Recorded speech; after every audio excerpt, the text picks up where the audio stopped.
Allow me to introduce you to Jaygan Fu. He really is someone who's deep in the trenches, fighting the good fight. And I really admire his professionalism in having collaborated with him myself at work. So to introduce him a little bit, Jaygan Fu is the Chief Commercial Officer of Payments at OVO, Indonesia's largest digital payments, rewards, and financial system platform. Within his role, Jaygan is responsible for every strategy and decision taken from the payments division, while at the same time developing new innovations to go forward. Jaygan started his career as a market analyst at IDG, later as a consultant at Accenture.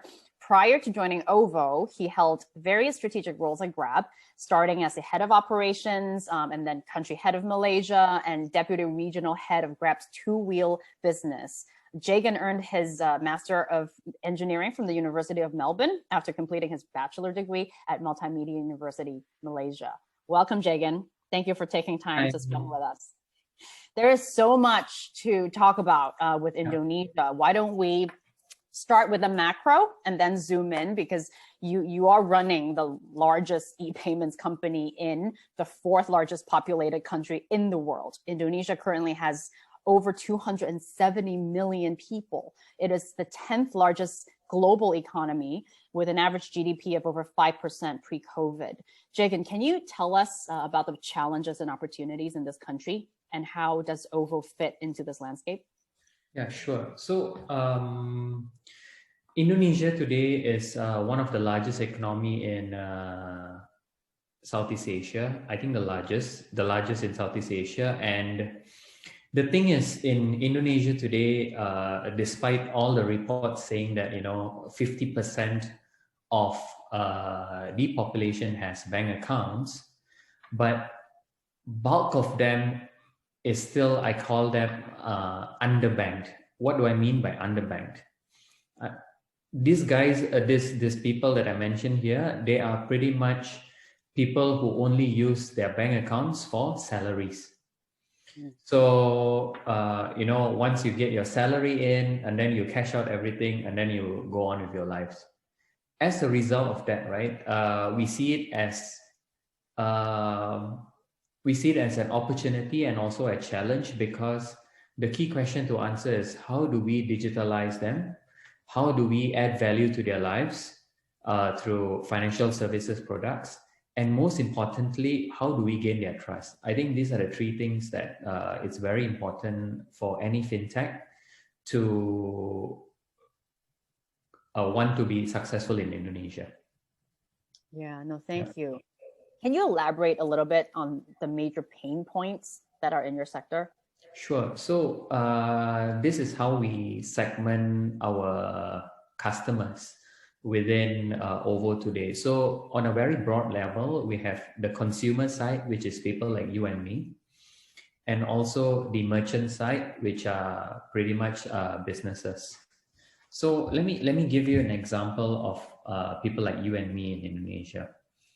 I'm very blessed to be working in Indonesia, having an above average lifestyle compared to my peers.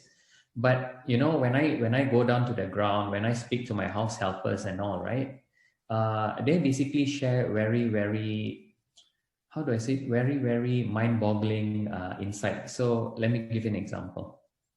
As a person who basically belongs in the mid to lower segment of the population, they basically have two problems. Number one is, to create a bank account alone, my house helper basically took 3 days with my help, where she tried to dial in at 6 a.m. in the morning to basically wait in the queue to get someone to talk to her to open an account. That didn't happen. And then I need to call the bank's director, who is one of our partners, to basically give her like a pass, But imagine if she doesn't have someone like a third party to help her out, then she'll be still stuck without a bank account. So what I'm trying to say here is there are a lot of inefficiencies here that inefficiency, especially in things that you don't even imagine, like creating a bank account. And the story that I'm sharing you earlier, right, is pretty much one of the top three banks in Indonesia.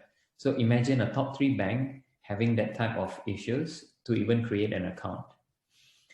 And the second thing, I think it's more, I call it more psychological, right? And it's more ingrained in the people here today. I call it the inferiority complex.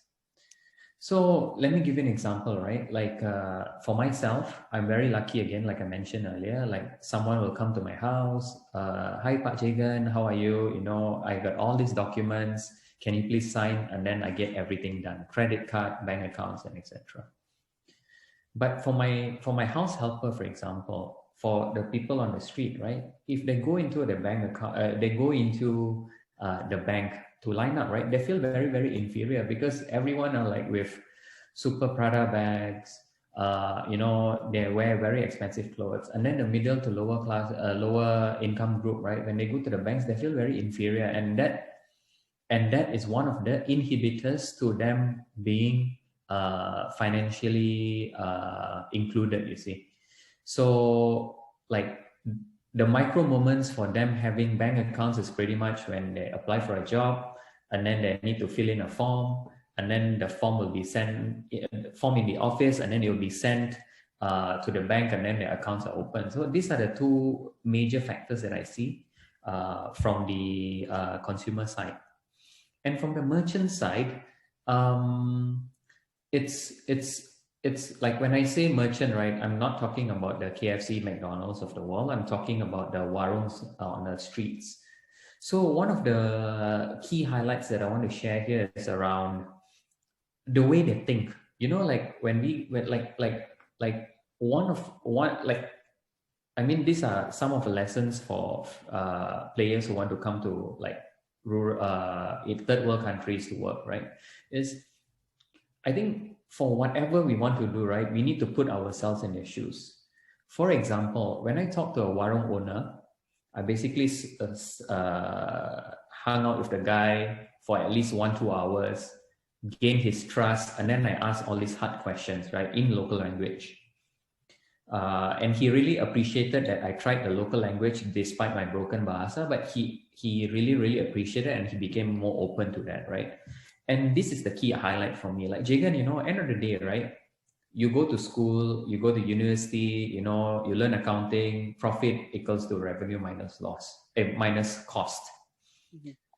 As a simple person like me, right? End of the day, I got $100 today.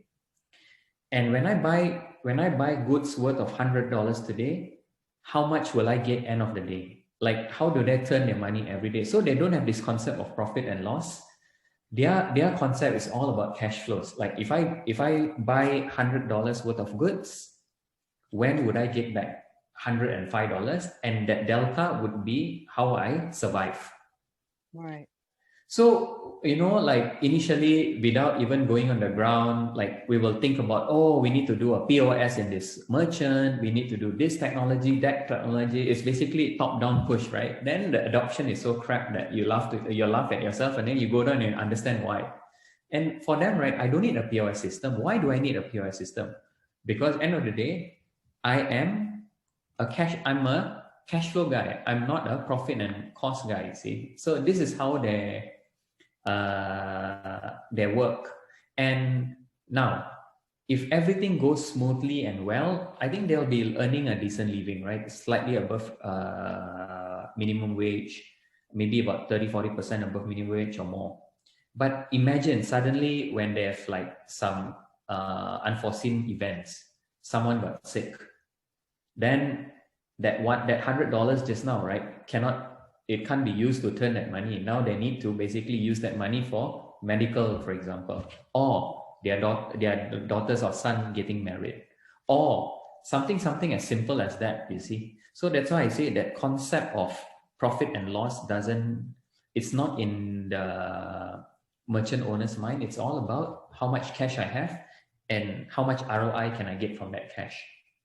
So these are some of the pain points that we are seeing in the sector today on a very, very macro level. But I mean, like, if you can ping me if you want to know more details. I don't think we can cover everything today. Of course, but I think, thank you, Jaygan. Like, it tugged on my heart, because I think ultimately we can talk about all these lofty, you know, fintech business models, spreadsheet, PowerPoints, what our community does, but at the end, it's all about the people, down to every single person that's being affected. And thank you for giving us a snapshot of just a little scratching the surface. In that sense, how is OVO trying to solve some of these pain points? So from an OVO perspective, we basically anchor on 4 principles for success, right? When I say success, our definition of success is, I mean, number 1 would be from a market share perspective, from a profit and loss perspective.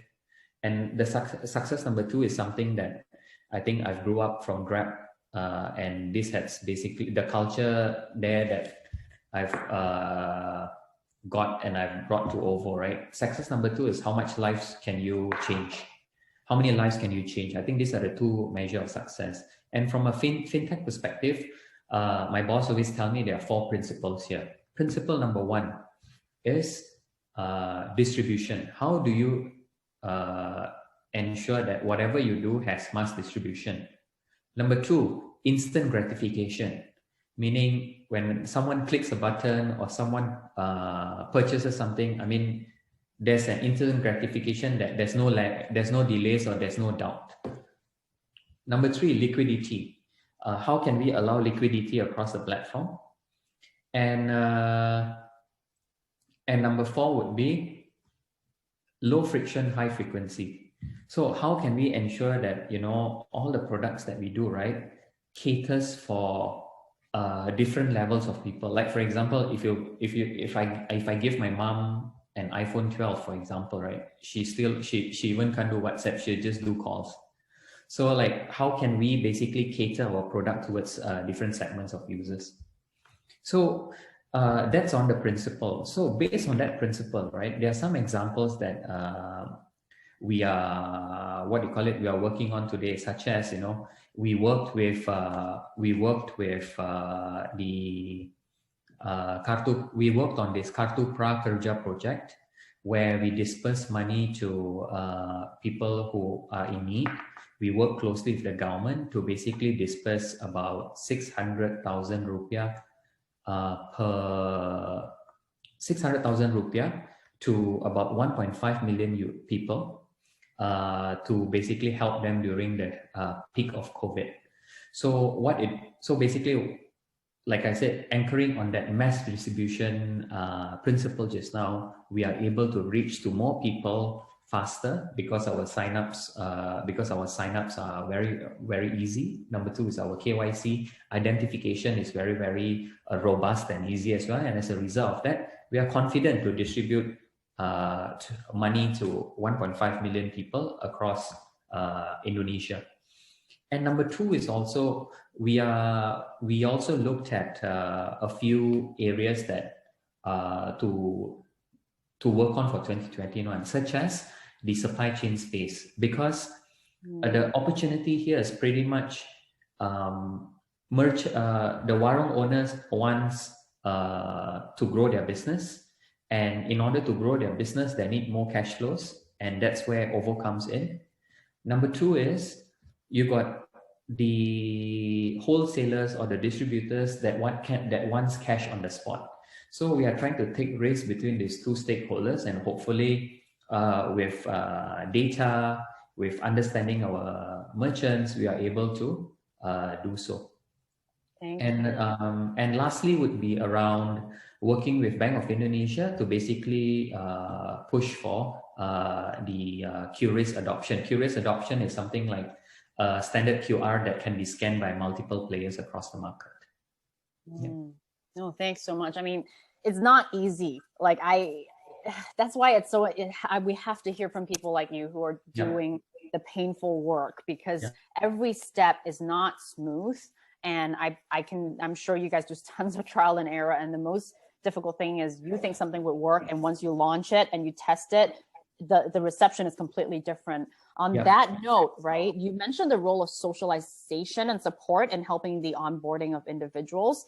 I can only imagine that is not easy, given a lot of kind of miscommunication. We all think about different things. So does that continue to be a major challenge to help the onboarding of individuals? Yes. So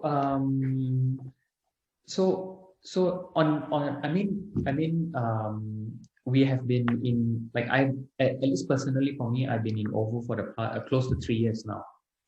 I've seen the extreme end of spectrums. You see, on one hand, there's this objective of, I need to grow users, I need to grow users, I need to grow users. On the other hand, I want reduce fraud, reduce fraud, reduce fraud.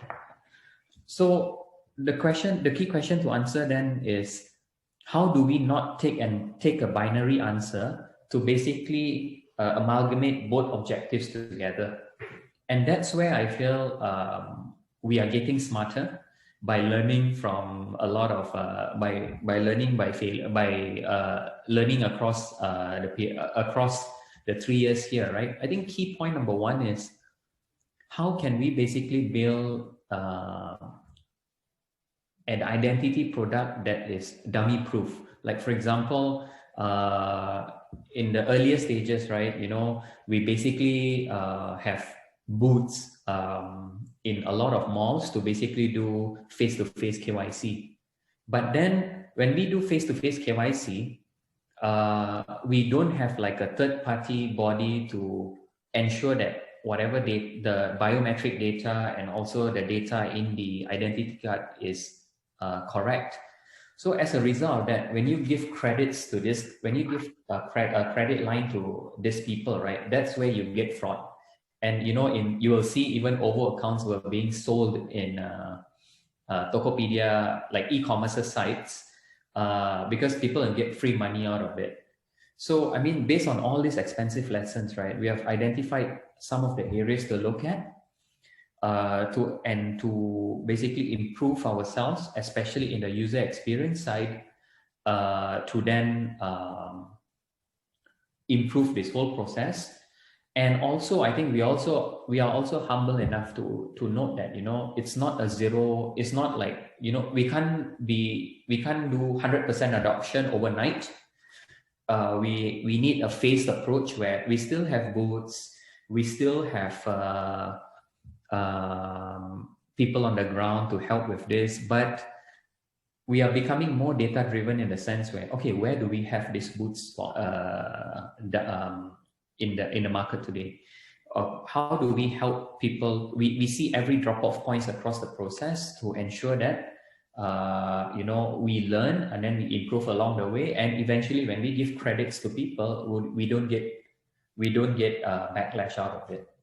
So these are some of the things that we are working on to basically accelerate the financial inclusion in Indonesia. Thank you. And, I still have so many questions for you, but unfortunately time's up. And so I just want to thank you for all the work that you do. Personally, I remember briefly interacting with you about the stimulus dispersal program, and I was just amazed at how key a payments company like OVO is integral in helping the government disperse stimulus money effectively to a country that otherwise would have been paralyzed. And I think from the results, comparing now country versus country, Indonesia has definitely done a good job. And partially thank you to you and your team. So keep fighting the good fight. Thank you so much. We would love to keep learning and see how OVO grows. Thank you so much for your time, Jaygan. Bye-bye. Thank you. Bye.